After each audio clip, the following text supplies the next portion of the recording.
Tetapi saya mendengar ceramah dari Ustaz Idrus Ramli, kalau membuat makanan di keluarga mayit juga banyak dalilnya. Seperti ketika Umar meninggal dunia, Umar bersedekah selama 3 hari. Nah, bagaimana Ustaz menanggapi dalil-dalil yang mereka sampaikan? Dalil yang disebutkan oleh mereka itu sama sekali tidak ada hubungannya dengan hukum membuat makanan untuk yang tahlil. Dalil-dalil yang mereka sebutkan itu kita akan bahas satu persatu ya. Dalil pertama yang mereka jadikan hujah untuk pembuatan makanan di hari pertama sampai hari ketiga, mereka menggunakan asar Umar. Ketika Umar meninggal dunia, katanya Umar bersedekah kepada orang-orang selama 3 hari. Nah, ini sama sekali tidak ada hubungannya dengan memberi makan kepada orang yang tahlil atau memberi makan kepada orang yang takziah ya. Dalil yang mereka pakai itu diterangkan di dalam beberapa kitab ya, seperti di dalam kitab Tarikh Dimashq karya Ibnu Asakir. Kemudian Al-Imam Ibnu Hajar juga menyebutkan di dalam Al-Matalib. Kemudian Ibnu Sa'ad juga menyebutkan dalam kitab Tabaqat Al-Kubra ya. Kemudian disebutkan juga oleh Abu Bakar di dalam kitab Al-Ghilaniyat ya. Nah, agar kita semua mengetahui apakah asar tersebut berhubungan dengan membuat makanan untuk yang tahlil atau tidak, kita akan jelaskan ya tentang asar yang mereka jadikan hujah. Jadi lafaz asarnya begini, ini diterangkan di dalam kitab Al-Ghilaniyat ya, karya Abu Bakar. Di sana disebutkan, falamma ta'ina amara Suhaiban an yusalliya bin nasi wa yut'imahum 3 ayyamin hatta yajtami'u ala rajulin.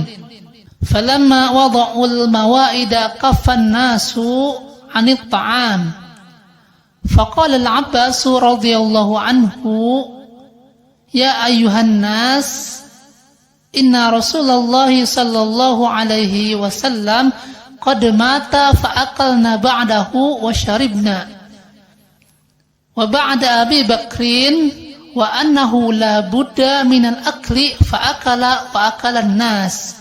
Artinya ketika Umar bin Khattab ditikam, maka Umar memerintahkan kepada Suhaib agar mengimami orang-orang dan memberikan makan kepada orang-orang selama 3 hari hingga mereka mendapatkan seseorang untuk menjadi pengganti beliau, yaitu untuk menjadi khalifah ya. Penjelasannya begini ya. Jadi ketika Umar bin Khattab radhiyallahu anhu sedang melaksanakan sholat subuh, beliau ditikam oleh Abu Lu'lu' al-Majusi sampai ususnya keluar ya. Maka beliau yakni Umar bin Khattab memerintahkan kepada Suhaib untuk mengimami orang-orang selama 3 hari. Tetapi ketika beliau ditikam di masjid itu tidak langsung meninggal ya. Beliau dibawa pulang ke rumah, kemudian dikasih minum susu oleh anaknya yaitu Abdullah bin Umar.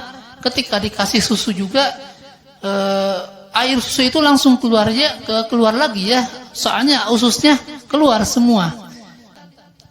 Dan jika ada seseorang terjadi demikian, yakni ususnya keluar, itu harapan untuk bisa bertahan hidup sangatlah sedikit ya. Maka dari itu Umar bin Khattab juga mengumpulkan orang-orang untuk melaksanakan rapat ya, untuk melaksanakan rapat siapa yang akan menjadi khalifah untuk mengganti beliau. Pada waktu itu kan Umar bin Khattab sebagai seorang presiden atau seorang khalifah ya. Akhirnya Umar bin Khattab mengumpulkan orang-orang untuk mencari siapa pengganti beliau kalau beliau meninggal. Nah, waktu itu Umar bin Khattab memerintahkan agar memberi makan kepada orang-orang yang akan rapat. Nah, jadi pemberian makan di sana bukan pemberian makan untuk yang tahlil atau bukan pemberian makan untuk yang melakukan takziah, bukan. Jadi Umar bin Khattab waktu itu masih hidup dan beliau memerintahkan pertama kepada Suhaib di masjid agar mengimami orang-orang untuk sholat. Kemudian ketika sampai rumah dia memerintahkan agar orang-orang diberi makan selama 3 hari ya. Fa'amara Suhaiban an yusolya bin nasi wa yut'imahum salasata ayyamin ya. Jadi beliau memerintahkan agar orang-orang yang mau rapat diberikan makan selama 3 hari. Sampai kapan? Hatta yajtami'u ala rajulin, hingga mereka mendapatkan seseorang untuk menjadi khalifah pengganti beliau ya. Nah, jadi jelas sekali bahwa Umar bin Khattab radhiyallahu anhu membuat makanan di sana selama 3 hari bukan untuk orang yang tahlil, bukan untuk orang yang takziah, bukan, tetapi untuk orang-orang yang ingin melakukan rapat ya. Kemudian falamma wada'ul mawaida kaffan nasu 'anil ta'am. Ketika makanan sudah dihidangkan, maka orang-orang menahan diri untuk memakan makanan tersebut. Faqala al-Abbas radhiyallahu anhu, maka Abbas berkata kepada mereka, ya ayuhan nas, wahai orang-orang, inna Rasulullah sallallahu alaihi wasallam qad mata fa akalna ba'dahu wa syaribna. Wahai orang-orang, ketahuilah bahwa ketika Rasul sallallahu alaihi wasallam telah wafat, maka kami makan, kata Abbas ya. Dan ketika wafatnya Abu Bakar juga, kami juga makan. Oleh sebab itu kalian mau tidak mau harus makan. Akhirnya mereka makan dan Abbas pun makan ya. Nah, tadi disebutkan ketika orang-orang mau memakan makanan tersebut, ketika makanan sudah dihidangkan, maka mereka menahan diri agar tidak memakan makanan tersebut. Itu kenapa bisa terjadi? Itu dijelaskan di dalam kitab Itab al-Khiyara yang dikarang oleh Ahmad bin Abu Bakar al-Busiri, bahwa waktu itu mereka telah pulang dari menguburkan Umar ya. Jadi asalnya mereka makan biasa-biasa saja sebelum Umar meninggal dunia. Ketika Umar radhiyallahu anhu sudah meninggal dunia, kemudian mereka pulang dari menguburkan tersebut, maka mereka menahan diri tidak memakan makanan tersebut ya, sebagaimana diterangkan di dalam kitab tersebut. Falamma raja'u minal jinazati ja'u, ketika mereka pulang dari menguburkan Umar, maka mereka menahan diri tidak memakan makanan tersebut karena mereka ditimpa rasa kesedihan ya, dan mereka juga tahu bahwa hukum makan-makan di keluarga mayit itu bagaimana hukumnya ya. Jadi mereka paham tentang masalah itu. Makanya ketika Umar masih hidup, mereka makan biasa-biasa saja. Tapi setelah Umar bin Khattab dikuburkan, mereka pulang lagi, mereka menahan diri agar tidak memakan makanan tersebut ya. Sebab ini sudah meninggal dunia, takut mereka masuk ke dalam makan-makan di keluarga mayitnya. Akhirnya datang Abbas ya. Kemudian Abbas berkata, wahai manusia, ketika Rasul sallallahu alaihi wasallam meninggal dunia, kami makan, kata Abbas ya. Makan di sini artinya begini. Jadi dulu ketika Rasulullah sallallahu alaihi wasallam meninggal dunia, orang-orang juga melaksanakan rapat ya, untuk mencari siapa pengganti Rasul sallallahu alaihi wasallam. Nah, mereka dikasih makan. Mereka dikasih makan oleh Rasulullah sallallahu alaihi wasallam. Makanya kata Abbas, ketika Rasul meninggal dunia, kami makan. Makan di situ karena ingin melakukan rapat ya, siapa yang akan menjadi khalifah. Dan ternyata khalifah pengganti Rasulullah adalah Abu Bakar ya. Nah, ketika Abu Bakar Siddiq meninggal dunia, kata Abbas, kami juga makan. Sebab ketika Abu Bakar meninggal dunia juga, mereka juga melaksanakan rapat siapa yang akan menjadi khalifah pengganti Abu Bakar, dan ternyata diganti oleh Umar ya.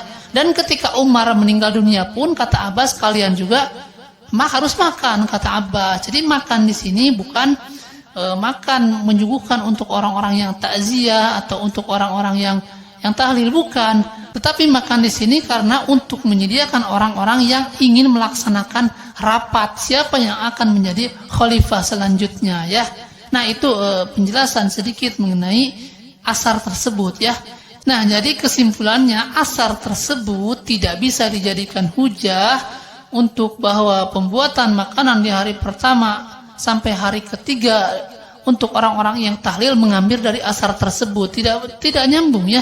Itu Umar bin Khattab memberikan makanan selama 3 hari bukan untuk orang yang takziah atau untuk orang yang tahlilan, bukan, tetapi untuk orang-orang yang ingin melaksanakan rapat, yang ingin mencari siapa yang akan menjadi khalifah setelah beliau wafat ya. Nah, itu yang pertama ya. Nah, kemudian di dalam asar tersebut, itu asar diterangkan di beberapa kitab ya, kurang lebih ada 4 atau 5 kitab yang mengangkat asar tersebut, yakni asar Umar memberikan makan kepada orang yang akan rapat selama 3 hari. Nah, di dalam asar tersebut ada seorang perawi yang bernama Ali bin Zaid bin Jud'an. Sedangkan Ali bin Zaid bin Jud'an ini dikenal sebagai seorang yang lemah di dalam hadis, seorang perawi yang dhaif. Bahkan dia tertuduh seorang yang terpengaruh oleh akidah-akidah Syiah. Itu diterangkan di dalam beberapa kitab tentang lemahnya perawi tersebut. Diterangkan oleh Al-Imam Ibnu Hajar Al-Asqalani di dalam kitab Taqrib At-Tahzib. Kemudian diterangkan juga oleh Al-Imam Az-Zahabi di dalam kitab Al-Mughni fi Ad-Du'afa ya. Bahkan diterangkan juga oleh Al-Imam Ibnu Hibban di dalam kitab Al-Majrurin ya. Nah, jadi perawi daripada asar tersebut ternyata di beberapa kitab ada seorang yang bernama Ali bin Zaid bin Jud'an. Dia itu seorang perawi yang lemah. Jadi secara derajat asar tersebut tidak bisa dijadikan hujah karena ada seorang perawi yang dhaif dan terpengaruh oleh akidah-akidah Syiah ya.